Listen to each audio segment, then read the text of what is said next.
This is Danica Hansen reporting for the Berea Mail. Today I'm going to learn a little bit more about permaculture. I'm at a shelter for the homeless on Sylvester and Tuli Road where a vegetable garden has been planted. I'm here now with Gabriel Ngoma. He's a permaculture consultant. Gabriel, can you show us some of the plants you have growing here in the garden at the moment? Okay. Here we have different kinds of plants because in permaculture we don't do this thing called monoculture. We're using diversity. We're planting the different plants. Here we have tomato, and here we're only using the crop manure and composting. We don't use chemicals because chemicals are so toxic in the soil and they are not friendly into the environment. And here we have a kale which falls under a superfood. A bean plant has been planted in amongst the spinach, and Gabriel's going to tell us why.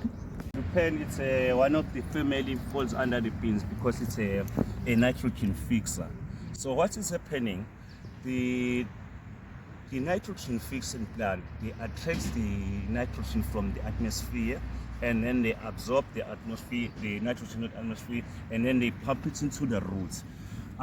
Next to our lupin, we're having a lettuce. The lettuce, this plant will provide the nitrogen for a lettuce. That's why in permaculture using, like we call it, this is a green manure because this plant will pump the nitrogen for this leafy crop.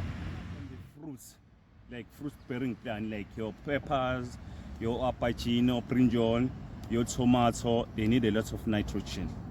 So those who are like root crop, like your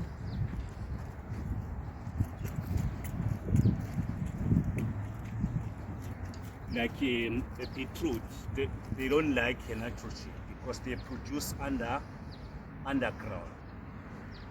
Okay, that makes sense. sense. So if you're putting more nitrogen on the beetroot, what will happen?